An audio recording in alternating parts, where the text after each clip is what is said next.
All right, so I was saying before I got cut off, if you are an alpha dog in the gym, and the gym is the one place of sanctity where you fucking train and you got your bravado and you can fucking beat your chest and you're the big dog, but then you leave the gym and you go home to a spouse that you despise.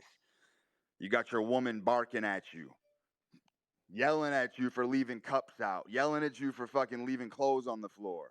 You go to a job, you have a boss that you're subservient to that you hate. If you hate your daily life, I don't give a fuck how much testosterone you're on, how many fucking supplements you take, how dialed in your sleep is. Your hormone profile will be atrocious. Will be atrocious because nature rewards courage. And it's an ass backwards way of attacking the problem. If you are a man who does whatever the fuck he wants to do and you have freedom, I guarantee you have a good hormone profile. I don't give a fuck what a blood test says. I don't give a fuck what a blood test says. I will tell you that blood tests has to be one of the most moronic ways to measure health that I've ever seen. It's one of the greatest grifts of all time. It just truly is. You're telling me that a snapshot in time, a brief moment captured of whatever the fuck your blood levels are, tells you nothing about the overall portrait of your health. Zero. Zilch. Nada. Nothing. Complete fucking waste of time because the body is so dynamic. Do you know how hard testosterone, adrenaline, epinephrine, do you know how all these hormones are fluctuating drastically throughout the day, depending on what different modes you're experiencing? I've said it 100 times. Testosterone is an as needed hormone. You do not need testosterone overflowing in your bloodstream 24 hours a day. That is an asinine concept. It's an asinine way to go through life. And like I just said, it's a surrogate proxy way of avoiding the real reason why your hormones are fucked up is because you don't live life on your terms. Because you don't have the balls to get out of a relationship that you hate, and you don't have the balls to quit the job that you fucking hate. All that relationship stress, all that job stress, you think you can combat that by injecting shit? Like, do you really think subconsciously your body doesn't know that you're living life on your knees, that you're living like a bitch? Of course it does. Of course it does. All that data, all that feedback, that's just getting fucking stored in the unconscious mind. Which is why faking narcissism, faking dark triad traits is in the same vein of absurdity. I see motherfuckers on Twitter espousing, like, trying to ramp up and fake narcissism. Like, that's going to get you what you want in life. If you don't have it naturally, and that's just who you naturally not are, do you guys understand the by the time you have faked being a narcissistic, confident prick, like the whole charade, the whole theatrical song and dance that you're gonna do to get there, you're gonna be dripping in sweat just to catch up to someone who has that naturally, and their basal resting heart rate hasn't even moved above baseline. You're competing against motherfuckers who are narcissistic, who are gonna smoke you, smoke you, because it doesn't take any energy for them to be who they are. And you guys are just constantly going against the grain, paddling upstream, trying to fucking be somebody you're not, trying to be Mr. Big Badass. If that's not who you are, you have to stop playing these games. You are wasting so much energy and so much time just to be equal to somebody who does it fucking effortlessly.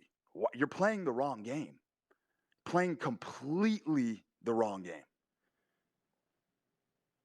Hormonal health is fucking fascinating because I have seen way too many cases of people who have willed themselves to heroic feats just through sheer willpower and spirit. spirit is so fucking undefeated. It's so undefeated. There's fucking the stories. Go read about fucking Henry Knox. Go read about the guy who they built Fort Knox and named it after. Go look at the type of shit that motherfucker was doing in the snow, moving cannons and wagons for the military. That motherfucker wasn't on supplements. That motherfucker had frostbite. His legs were fucking falling off, and he still was able to move heavy artillery and fucking deputize his cavalry to win battles in fucking war. Go look at all these fucking generals that right wing bodybuilding Twitter reveres. Go look at all these venerated figures. General Custer. Go read about these generals. Go look at their physiques. These motherfuckers were lean, wiry, sinewy. They weren't fucking coked up on all these fucking bizarre cocktails of supplements. They just had fucking human spirit and willpower. It's all you need. It's all you fucking need. I mean, I've been going to the gym for fucking years and I destroy motherfuckers on no water, no sleep, no food, nothing. I don't need equipment. I don't need a hearty meal. Just fucking put me in and I'm gonna fucking perform because I got me. And that's all you motherfuckers really need is you need yourself. But you have abandoned yourself and you literally have convinced yourself that there's something out there externally that's gonna turn you into the kind of monster that you want to be. And the problem is you're creating a lot of fucking internal insecurity. You're really, really fucking yourself hard because you're proving to yourself that you cannot perform unless the environment's perfect, unless the conditions are perfect. And that's not how professionals operate. Professionals operate no matter what the conditions are. You know what I mean? It's just how it is, just the way of the land. I'm looking back at like all the warriors, all the archetypes, all these motherfuckers who were actual gangsters, who actually won wars, who actually led men into the heart of battle. None of these motherfuckers were on anything. So these motherfuckers were starving, and they could still fucking they could still fucking move mountains and move fucking armies and shit. That's all I need to know. It's all I need to know. If I look back at history and look at the accomplishments of great men, I don't give a fuck about the environmental toxicity argument. Oh, but testosterone's lower today as a whole. Yeah, no shit, it's lower today as a whole because there's no wars to fight. We're in a very comfortable environment in general. So, of course, that's the fucking reason. I promise you, if plastics entering your bloodstream are truly destroying your life, you weren't gonna make it anyway. That's fucking reverse Darwinism. Like you're ready to be extinct if that type of shit is fucking you up. So the holistic approach to your lifestyle, you really got to take an honest assessment and look in the fucking mirror and understand if you're not living life truly on your terms and you're getting kicked around by other people, your hormones are always going to be fucked up. Always.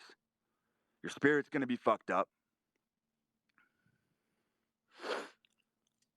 So it's just a fucking absurdity. I want to take some questions. I want to kind of springboard off this. Just tell me what you guys are struggling with. Let's dig into this.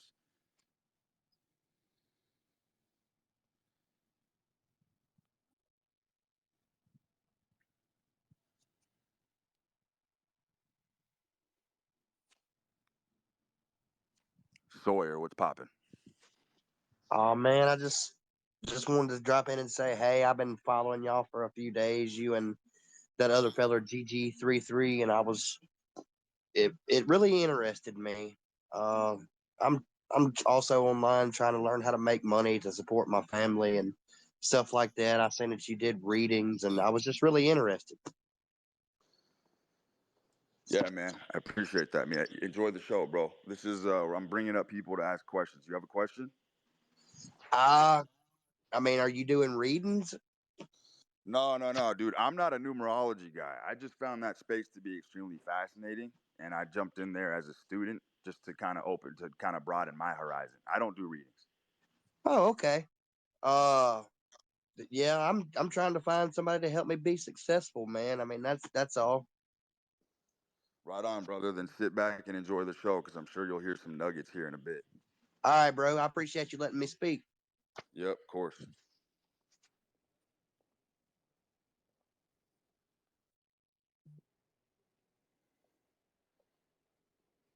trying to add some of you guys. Abdullah, what's going on?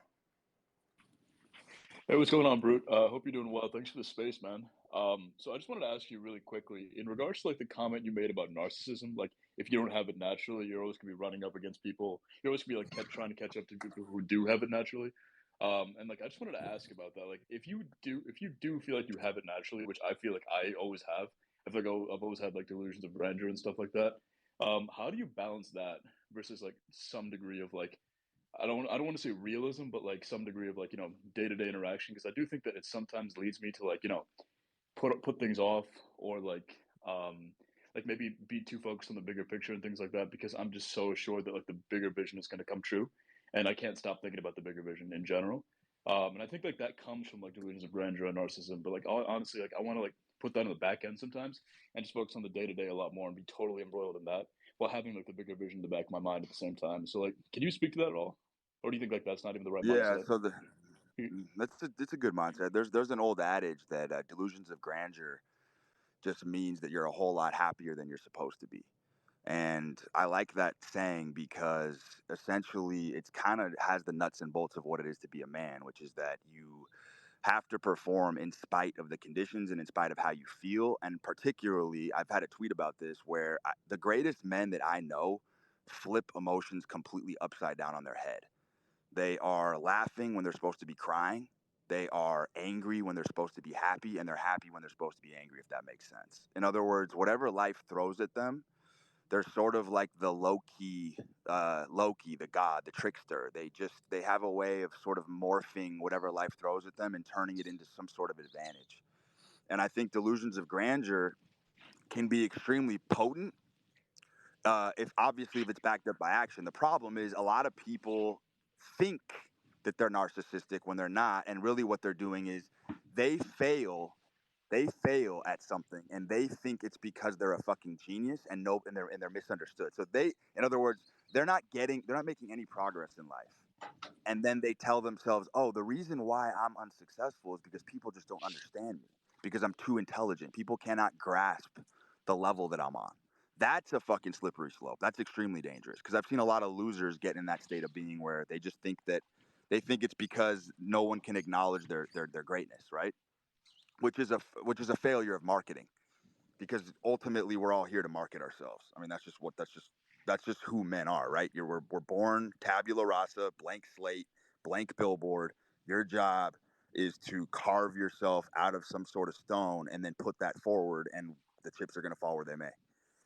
The Okay, got it. narcissism thing, the narcissism thing is interesting though because there's a lot of guys who have been red pilled into thinking that sort of false bravado and fake confidence is going to somehow catapult them to getting more women and more money. Look, it might in the short term, but the reality is this: if you pretend to be somebody you're not and you strike gold in that avatar, you 100% will tear the walls down and bring yourself back to zero because number one, you're going to feel unworthy. Number two, even worse, if you trick a woman into loving you through game or through pretending to be somebody you're not, you will never believe her when she tells you she loves you. You won't believe her. And the consequence of that mechanism falling into place is horrific because what's going to happen is you're going to end up resenting her, thinking she's an idiot for being tricked by you. Then you're going to resent her for being duped by you. And then you're purposely going to sabotage the relationship and push her away and alienate yourself because you're not the guy.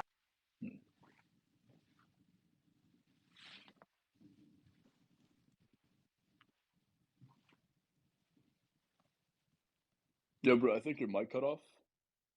We can't hear you.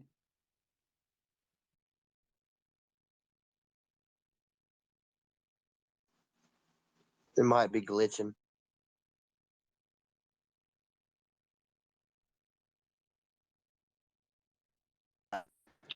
So, can you guys hear me? Yeah, we got you now. Yeah, no, I've just never seen it. I've never seen somebody successfully pull that off on a long term scale. Short term, sure. You might go on a tear, you might go on a heater, you might get a ton of pussy, you might make some money. But as far as like a long standing relationship, which It's very obvious to me in 2023 that's what everybody's after. Like all these men, I think that's why game is dying. I think the red pill is pretty much on its way out because I think men are yearning for something a lot more than just casual sex. I think men as a whole have been able to sort of hack the system and they can get laid, but there's this emptiness. Like none of these guys really have any love. There's no daily affirmation in their life that they're anything special. Like they're just banging fucking whores at bars and Tinder and all this shit, but like I think these guys truly have never known what it's like to have the loyalty and fealty and like felicity from a woman, which is obviously extremely powerful. And so I think a lot of guys are kind of turning their back on the movement in general and sort of trying to figure out, which is really strange because it's an oxymoron. I think people are trying to seriously figure out how to be more authentic, which is like I said, it's an oxymoron because that should come naturally. But I think guys have been so fucked up from social media and looking up to these figureheads and these figures that have these bravados and these personas, they have kind of fallen trap into trying to emulate those things. And it's just extremely unfulfilling. So I think we have this new generation of men who actually are getting laid, are finding ways to make money, but they're deeply, deeply miserable and empty inside.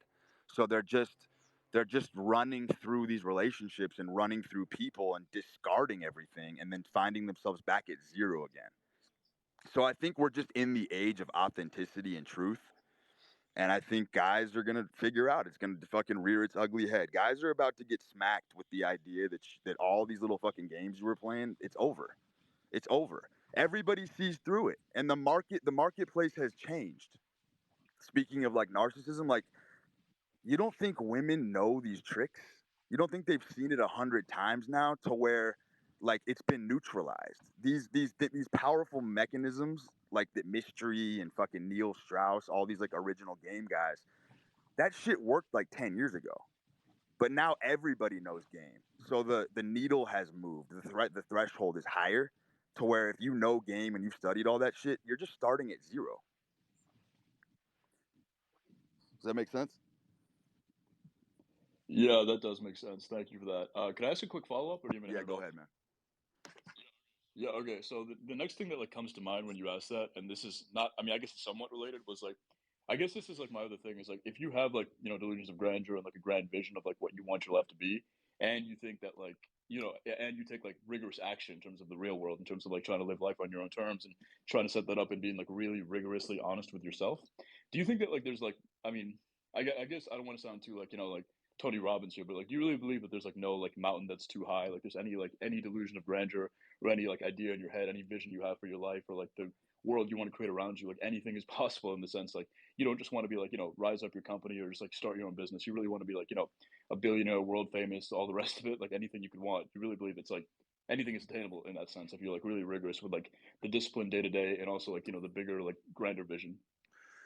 It's tough, man. I'm split on that question. I think there's sort of a dark underbelly here that a lot of people are unwilling to explore, which is the idea that there are clearly defined winners and losers in life, and some people are born losers and will be losers till the day they die. And I would say to those people, your job is to be the best loser you can be.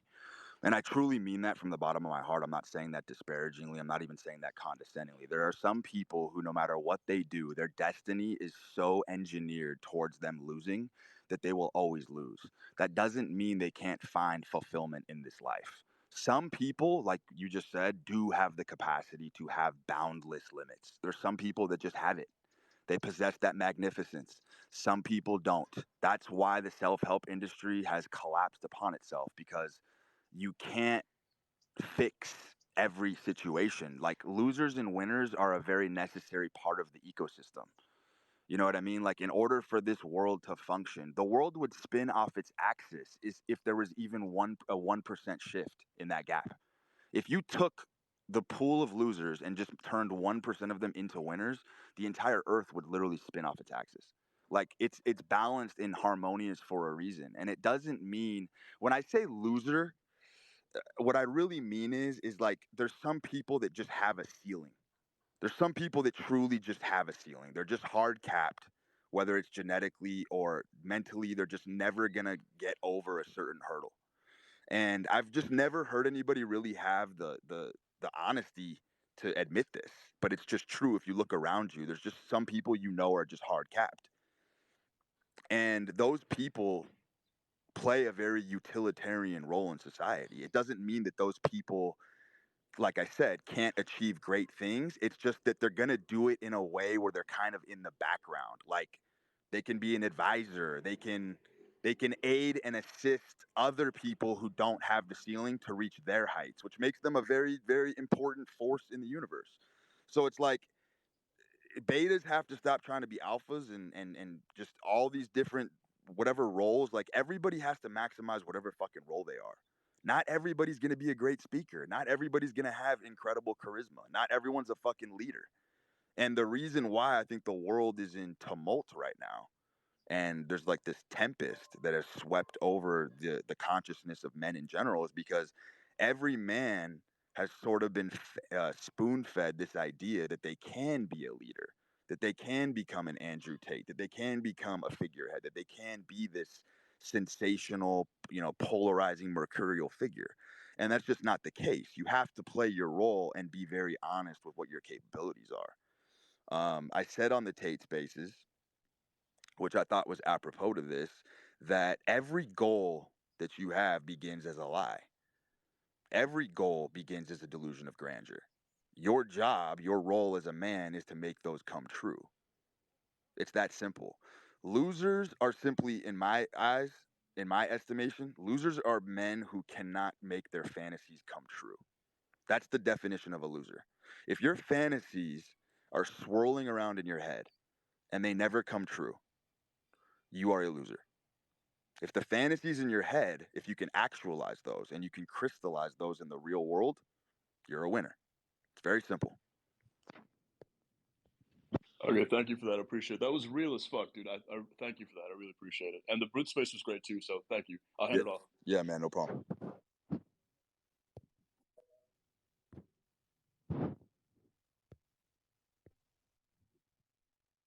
What's up, Drew? Hey, Brute. I joined a little late today, so I'm not 100% sure what the topic is, but I just had a question that I've been wondering for a little bit. So in some of your videos on Twitter, I've seen that you got a little like quote paragraph tattoo on your arm, and I'm just kind of curious on what that is. I think I saw some like poker. Sorry, I'm out of breath. I just got done working out, but I saw some like poker clubs and spades, and I just didn't know if you ever really touched on what you got on your arm right there. Yeah. So the arm tattoo is the Leo constellation. I'm a Leo with the cards obviously signified instead of the stars because I was a professional poker player for a long time. And then the quote is a William Blake quote that I really loved. I read it in a psychology book many years ago, and I got it tattooed the same day after I read it. I'll read it to you. It's a fucking deep one. It's one you probably have to ruminate on for a while to understand, but it's a fucking phenomenal quote. It goes like this: probably a crab would be filled with a sense of personal outrage if it could hear us class it without ado or apology as a crustacean and thus dispose of it. I am no such thing, it would say. I am myself, myself alone.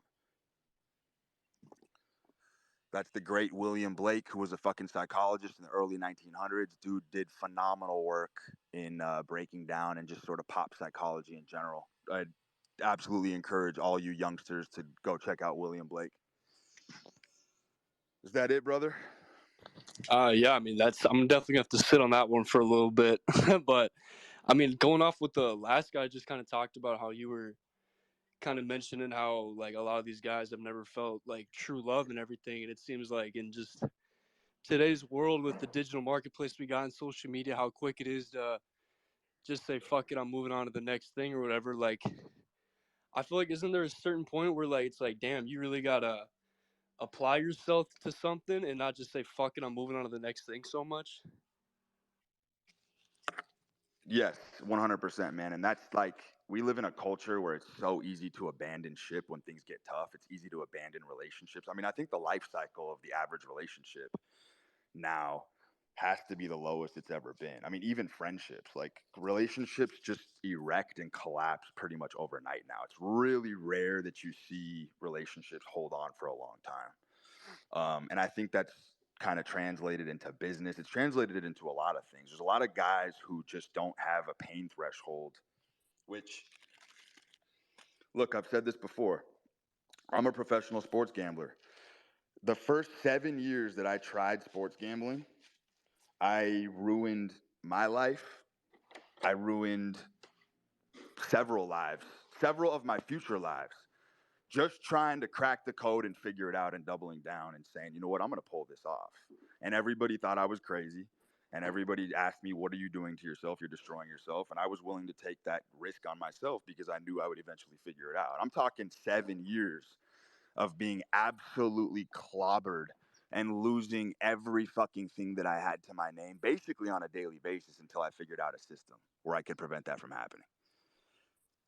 That level of fanaticism is the only way to make it, is to double down and triple down on anything and just continue to rock forward no matter what happens.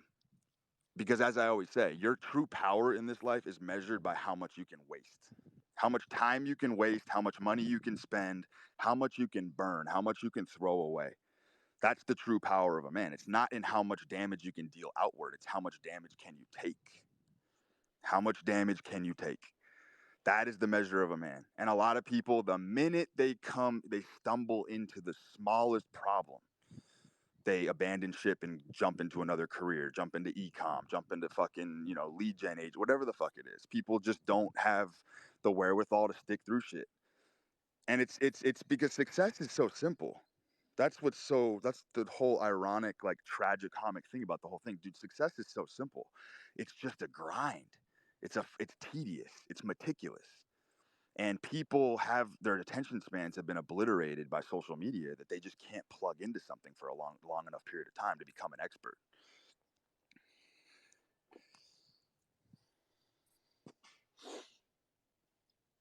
I appreciate your question.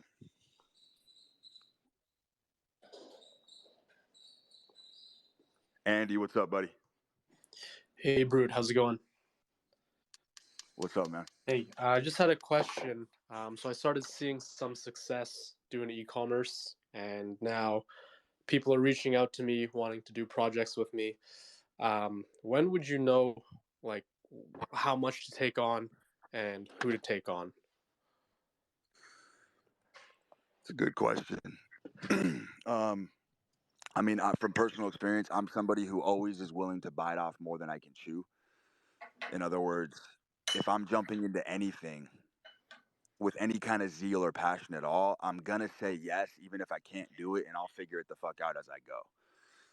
So I'll never turn down an opportunity that I want, even if I feel unqualified.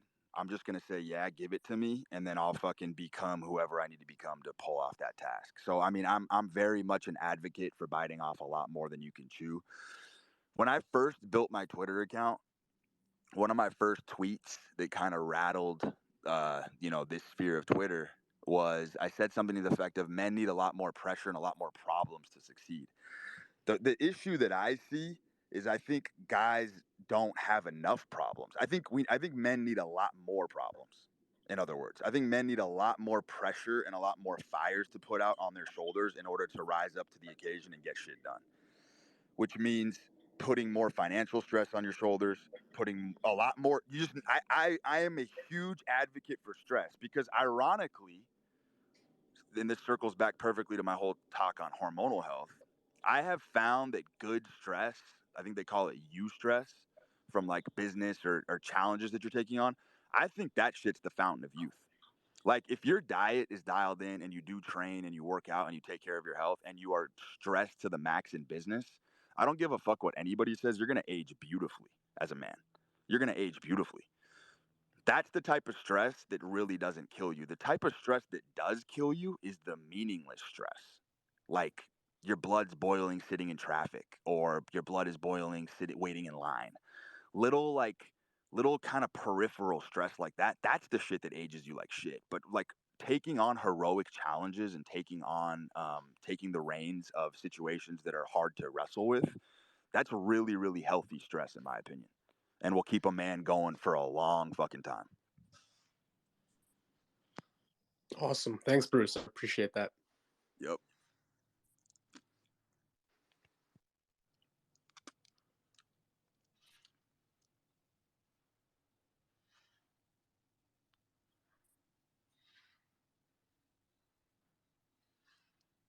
What's up, Z? Hey, bro, can you hear me?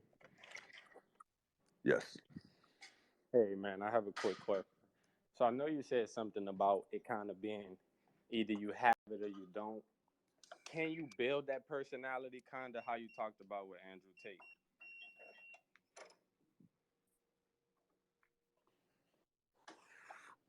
I mean, yeah, of course. I mean, you can.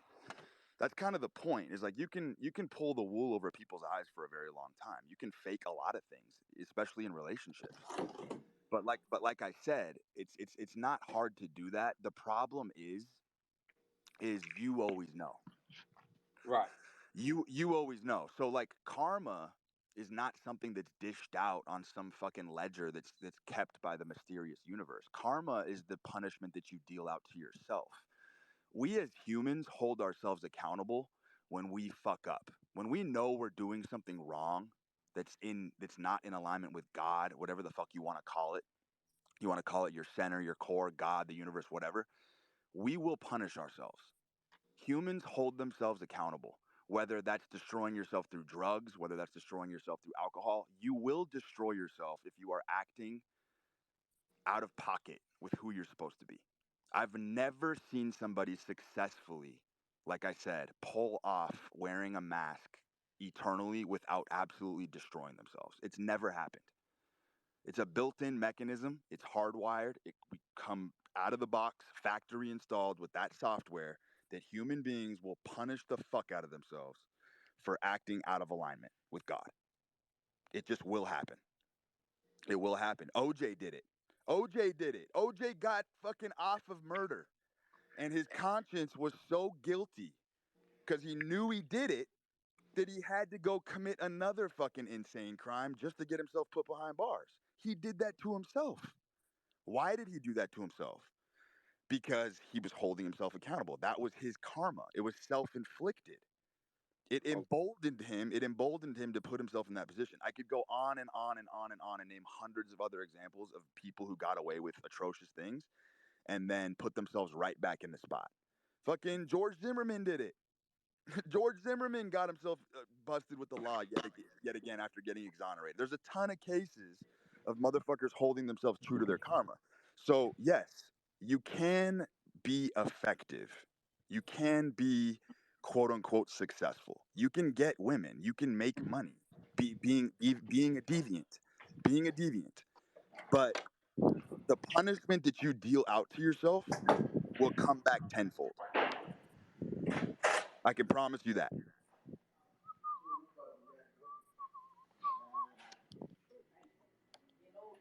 excuse me, brother. You Oh, good? it's all good. That was a good question, man. I'm going to keep it moving. That was a great question. Thank you.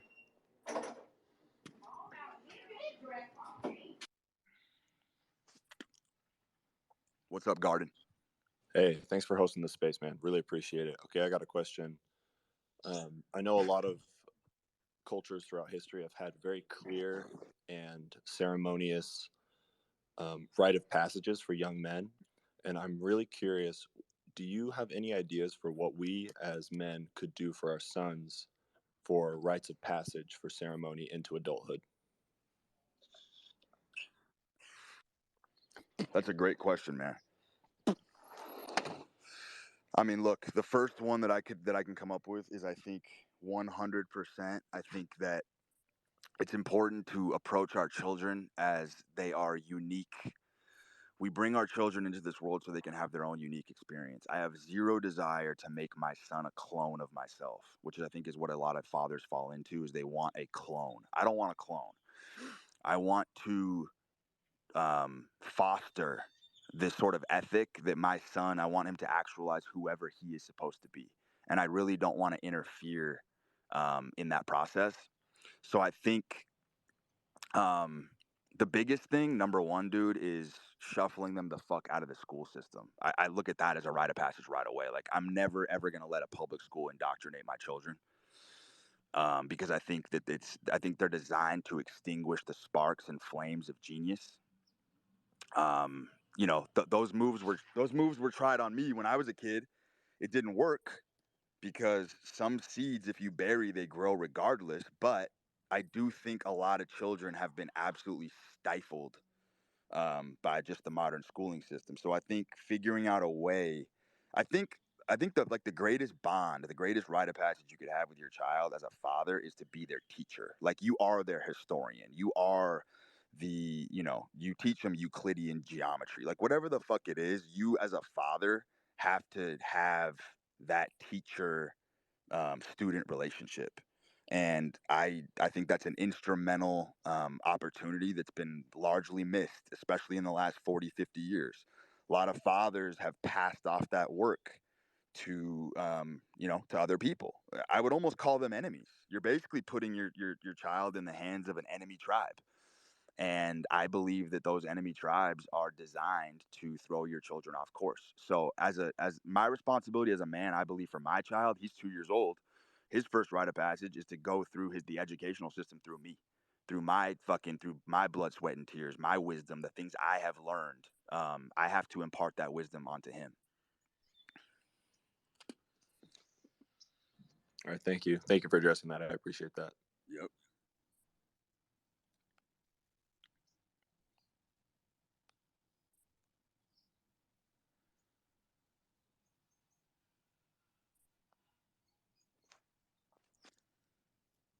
Dollars like Pablo. What's up, man?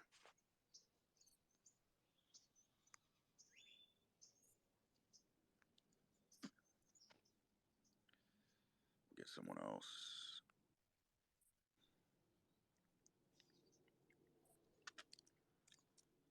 Mr. Who is him?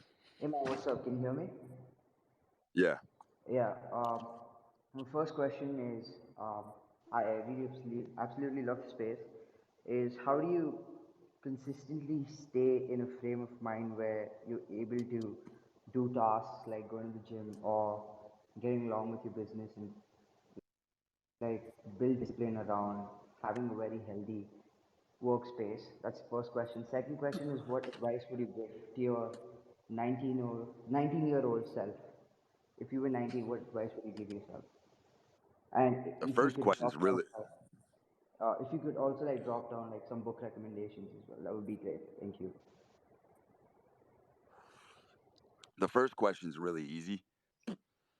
Um, just look around you. Look at the state of play. Look at the state of condition that the average person is in. When you walk around and you see people that are fucking corpulent and fat and rotund and in these despicable, unshapely, unsightly states of being, it makes it very easy to want to stay ahead of the competition. Very easy. I go to the gym every fucking day because I'm just lapping motherfuckers who don't. That's my ammunition. That's my fucking impetus right there. Because I want to stay ahead of my enemies.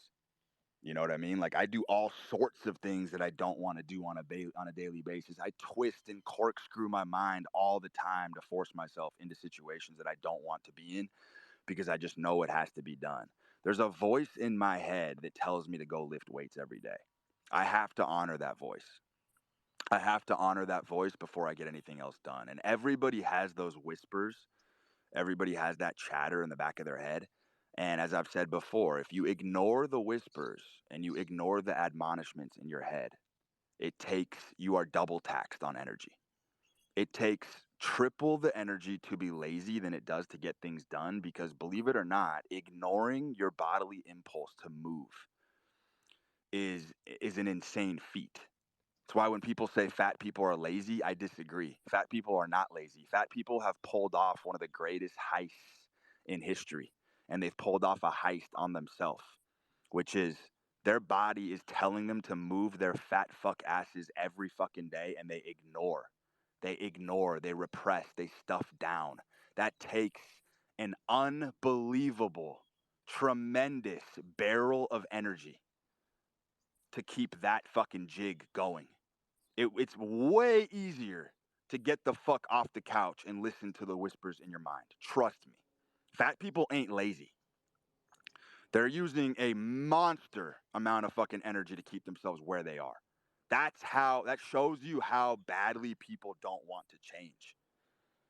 Like the human impulse for homeostasis and not to be incredible is immense. That's why everybody loves people who do things that are unordinary. Because We all know instinctively how difficult it is to pull yourself out of homeostasis. Your body doesn't want to build muscle. Do you know how expensive metabolically it is to build muscle? Your body wants to be like 15% body fat, sitting around, getting some work done, painting fucking murals, fucking women, wandering around in the forest. Like, that's what the body actually wants. But the man who can push beyond homeostasis and maintain that state is an incredible specimen. That's why everybody ubiquitously, unanimously lionizes figures that push themselves into those high states of being, because we all know how tough it is. The body doesn't want to do hard shit. Why would it? We're here to just survive. So knowing that and having that in the back of my consciousness makes it so easy for me to push myself, because I don't want to be average. I don't want to be like the motherfuckers I see in the grocery store who are fat, fucking posture's horrific. They have no confidence. They're staring down at the floor. I don't want to be that guy. I don't want to be that fucking guy. So it's very easy for me to pull my ass into the fucking gym every day and stay ahead. It's so easy to stay ahead. It's so fucking easy. It's less taxing than being the lazy guy. That's what's so funny about it. The more you're doing, the more movement you're in, the more things you're getting done, the more responsibilities you take on, the more shit you're doing. That's a positive feedback loop. That feeds you more energy. You have like a godlike energy when you're moving around doing shit. But when you kill that momentum and you go into inertia and you sit still, it's so hard to get it moving again. That's why I don't take days off. That's why I don't do cheat meals. That's why I don't fuck around. That's why I don't fucking eat pancakes and have little days where, oh, it's Christmas and now I'm just gonna fuck up and eat fucking 20 Hershey's chocolates. I don't do that shit because as a hardcore personality type, I know my momentum is fucking everything. It's everything. And if you kill that momentum for even a split second, you're just gonna get rocked by someone who's not. So it's so simple. As far as my advice to my 19-year-old self, man, if I was 19 again, I would be reading as many fucking books as possible. And by the time I was about 20 or 21, I would go start applying it into the real world. That's what I would do. That's what I did when I was 19. I mean, I was sitting in a library all day, just fucking reading, going to the gym, lifting, taking care of my health, because I figured eventually the body of knowledge that I got would eventually help me in some capacity when I went into the real world. But I'll tell you what, I got all my success and I got everything I ever wanted when I stopped reading. That's just 100% fact. When I stopped listening to podcasts, when I stopped listening to Rogan, when I stopped listening to all these, to all these like propped up figureheads, man, that's when shit really started to click for me. When I could really build my own coherent philosophy. And I think that's what men need to do. I think every man needs to build their own coherent philosophy. What do you think? What do you believe? Like, what is your model of the universe? I think we need to sculpt that, and I think we need to spend time building those things. That's why Twitter has been so valuable to me, because it's been a place where I could upload my just generalized philosophy on life. It doesn't mean that I haven't borrowed. It doesn't mean that I haven't loaned or leased principles from other people. Of course I have. We all have. We're at the end of the day, we're just pirates, right? It's piracy. Piracy is what makes the world go round. Everybody's stealing each other's ideas. But there's still a way to live where you can get these epiphanies and these sort of grand incantations, if you're living in a bold and daring manner. Like the epiphanies are just going to hit you out of the blue. Out of the fucking blue, revelations will just slap me. And I'm just in awe. Like, I don't even have to force it. I don't have to sit there. I don't have to meditate. I don't have to journal. I don't have to think hard. I'll just be driving, or I'll go through an experience, and then just a fucking incredible revelation will just smack me. And that sort of plays into my mentality of movement, right? My whole mode of life is about movement. I'm constantly in motion. Life's so easy when you're in motion. Like, it's just all going to kind of fall into place as long as you keep moving. You're going to get all the revelations. You're going to figure things out. Things that didn't make sense 5 years ago will suddenly elucidate themselves down the road. It could be 10 years. Maybe you couldn't understand why that relationship didn't work out 15 years ago, but I promise you, if you keep moving, The revelation will just come. You don't have to force it. You don't have to force it. And I think when guys get in this trap of forcing it, which is what I did when I was 19, I wanted to force the answers for everything.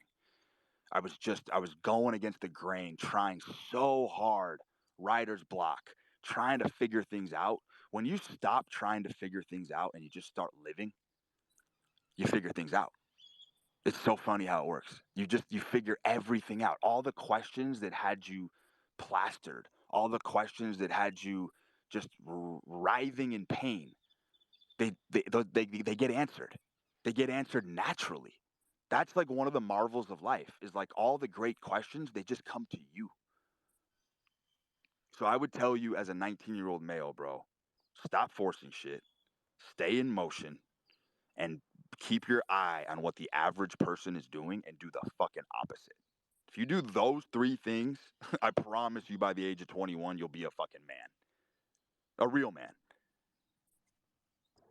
Thanks, man. Lots of love from India. Thank you so much.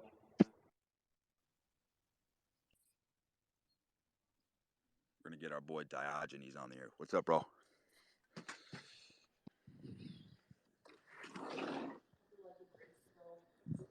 Diogenes. Yeah, can you hear me? Yep, I hear you, brother. Okay, so I'm joining a little bit late here, so I don't know if this is off topic, but I had a question I really wanted to ask you. I recently moved back to the United States after not living here for the past 3, 4 years and having a very hard time adjusting to living here. So, what I wanted to ask you was I believe you live in the United States. I wanted to ask you sort of why you do, and have you ever considered living abroad? Why or why not? No, man, I pretty much stand by a principle of hyperlocalism. I think that wherever sort of I was born, I see no reason to flee. Um, I don't give a fuck how pressing, how hard the circumstances are. I mean, I'll probably never leave the United States. I have my roots here. I believe firmly in kind of standing my ground. Um, and again, dude, hyperlocalism is a very powerful concept. I think a lot of men don't realize how many resources they have at their disposal in their current environment. Um, that was a huge issue of mine in my 20s. I always thought, fuck, I don't have everything I need. If you go into your house right now, you probably have tons of books on your shelf you've never even read before. Like you have access to so many appliances, amenities, little fucking shops, restaurants, little fucking vibes, scenes, like right around your local area that people just refuse to explore. There's so much cool shit in any city. I don't give a fuck where you live. And there's a lot of things that people have not tapped into. So recently, what I've done is I've just been really avidly consuming the resources that I already have. Like it's insane to me. People will, and because this plays into your question, people will have 100 books on their shelf they've never read, and they're in my DMs asking me for other book recommendations. And I'm like, wait a minute, why the fuck haven't you read what you already have? Because I know what you're doing. You just want trophies on your shelf. You just want to collect more books as trophies that you're never gonna fucking read. How about you consume the full might and constituency of the resources that you have in front of you? Very few men are doing this. There's things in your house right now, every man that's listening to this. There are things, items, resources right under your nose as we speak that you are not using. And you are in my DMs and other people's DMs asking for other solutions to your problems when you're not even using what you fucking have in front of you. So, to answer your broader question, my feet are planted firmly where they are, and I'm out here every day in the real world exploring the things around me. There is so much beauty and wonder in this world right at your fucking fingertips. And I think we all have to hunker down and explore those avenues before we're so quick to want to get up and leave.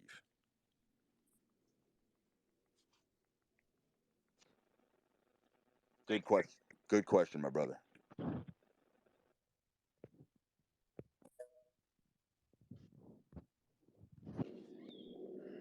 Jake Leone. Hey, Brew, I've heard you say multiple times that like affirmations are gay, and I agree with you. where do you draw the line between like an affirmation or like mental programming, where that'd be like in the news or the music you listen to? Do you control that, and how do you do that? Say that last part again about the media. Yeah, do you control your mental programming, and like if you do, how? Yeah, for sure, man. And the reason I know that I do is because I'm extremely sensitive to commercials. Like I cannot tell you how bad I cringe whenever I hear a fucking radio advertisement, or if I happen to be if I have a girl over and she's watching TV and I walk by and I hear a commercial, I'm fucking disgusted. I do not like being bombarded and intruded upon with any kind of like fucking just ferocious marketing. I find it disgusting because dude, I've kept the TV off for like 20 years. I have no fucking idea what's on TV. I'm a sports bettor. I don't even watch sports. I don't give a fuck. So it's like when it comes to those mental paradigms, dude, I'm a self-talker. I'm a self-talker, and that's different from affirmations, but I am coaching myself and talking myself up and through every situation all day long. I don't listen to myself. There's a very big distinction there. Most people are listening. They're listening to the voice in their head. They're letting it orchestrate the symphony. I don't do that. I self-talk. If the voices in my head are telling me to do things that are out of alignment, I override that shit. And I think that's very different from an affirmation. It's a more spiritually in control way of going about it, dude. Is like the greatest men you know, I'm telling you, 24 hours a day, they are walking themselves through situations. They're coaching themselves. They're talking down their nerves. They're masters and commanders of the ship. You know what I mean? Like that's who you have to strive to be. Another side segment to the question that you asked is I would say how you know if you have a really good locus of control as a man is how fast you can put yourself to sleep. That's my barometer. If you are a man who's master and commander of your life, you should be able to put yourself to sleep very quickly at night because you're telling yourself to go to sleep. Like whatever I command my body and my mind to do, it listens. If I want to fucking go to sleep and I'm tired, I don't give a fuck how cloudy my subconscious mind is. I'm going to sleep because I'm putting myself to sleep. And that is how you know you're in control. If you're an insomniac, if you have trouble sleeping, if your body is betraying you, then you've got some serious mental issues that need sorting. I'm telling that generally to anybody listening. So again, dude, self-talk, like coaching yourself, talking yourself up, talking your nerves down. Powerful as fuck. Do not listen to yourself. Do not listen to the voices in your head as a man. Do not. Override it. Be in control of your life and fucking self-talk. It's far more powerful than meditation. I totally agree, bro. Thanks. Mm-hmm.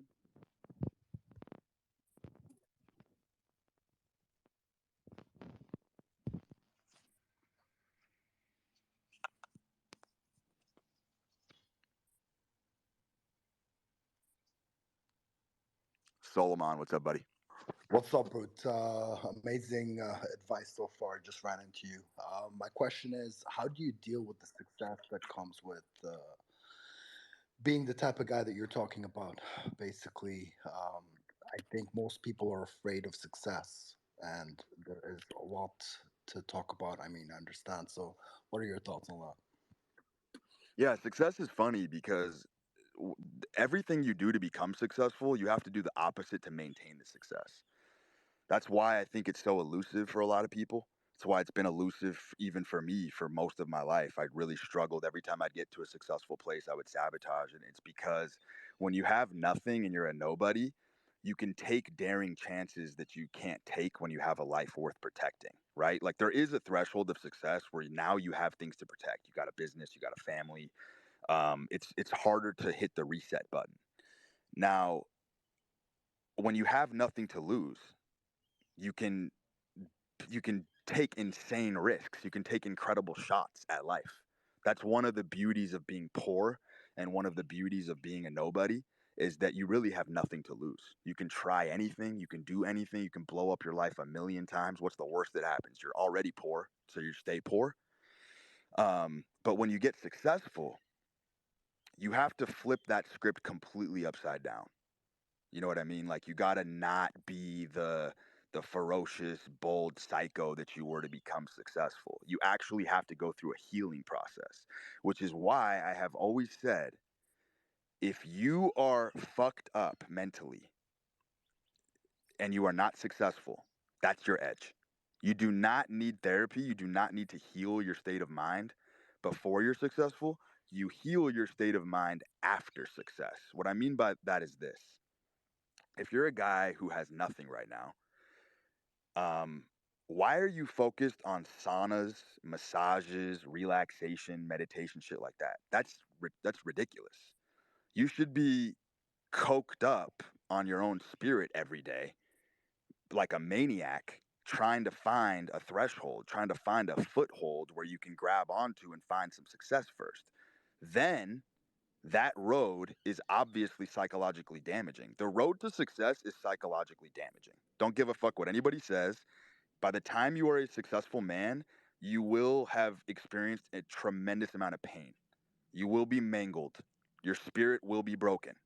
But now, guess what? Now, if you got millions of dollars in the bank, now it's cool to go to the sauna, to start healing, taking on these other modalities. Go even get therapy at that point. I don't give a fuck. But you have to make it first before you focus on healing. You have to get there. You have to get to the top of the mountain. Now you can fucking do all that shit and it's cool. The reason why I lambast all that fucking optimization shit is because it's a bunch of people who have nothing. People who have nothing and you're focused on healing. What are you healing? What are you healing? Your condition is already fucked. You have to use that pain and that turmoil that you're in, if you're in a fucked up state, to become successful. That's your ammunition. If you heal yourself too early, where's your drive? Where's your motivation going to come from? You're fucked. You're fucked. So you don't want to heal too early. You want to get to the end game. Get some money to throw around. Then go do the fucking hyperbaric chambers and all this fucking crazy shit. No one's going to talk shit to you at that point because you made it. Does that make sense? It makes absolute sense, bro. I mean, look, I spent like 15 years of my life just working hard, became a multimillionaire or whatever, right? But now it's like about protecting. Like, I want to protect my family, I want to protect my wealth. So life is always about conflict. I get it.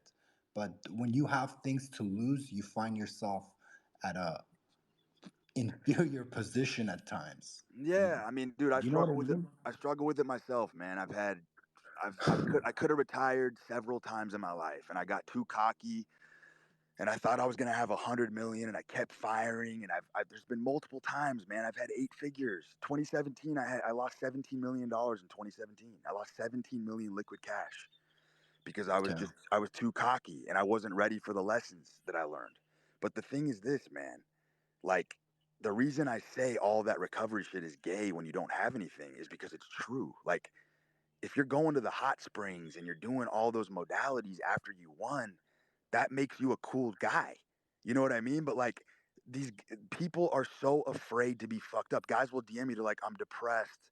I'm so dejected in life. I'm like, dude, that's your gift. That's your gift. Like you should be waking up thanking the fucking stars that you have that pain because that's what's going to fucking make you successful. And if you get rid of it before you're successful, you're a nobody. You're not going to have anything to push against. So it's like that's why I always say, man, if you look at any successful person, I guarantee you they have like 10 pathologies in the DSM.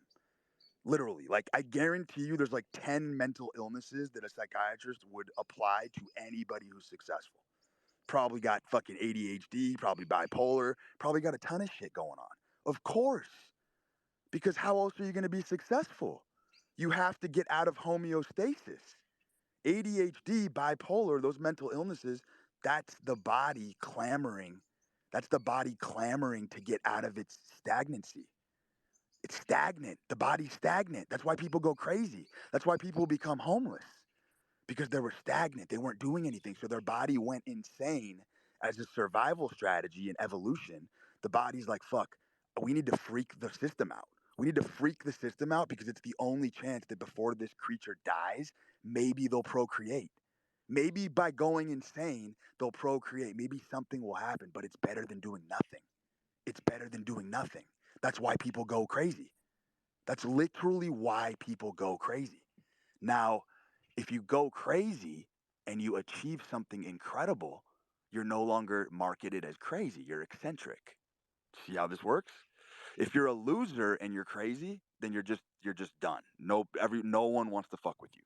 But if you're a madman and you're successful, you're a genius. That's the fucking line we straddle as men. It's a very, very dangerous line. That's why Nietzsche talks about danger and play. That's what he's talking about. He's talking about that bifurcation, that partition. It's a very, very, very, um, it's a very deep gulf. You know what I mean? Like we're playing a dangerous game as men when we drive ourselves mad to achieve our goals. Because if it doesn't work out, you're just a crazy person. And nobody wants to fuck with a crazy person. Anyway, brother, that was a great question. Guys, I got to run. I wish I could continue the show, but we're going to start doing these pretty much daily, I think. I'm making some moves. We're gonna start. I'm gonna start doing some like audio visual podcasting and shit. We're gonna get pretty fucking interactive with this stuff. So stay tuned. I really enjoyed the show, guys, and we'll be back soon.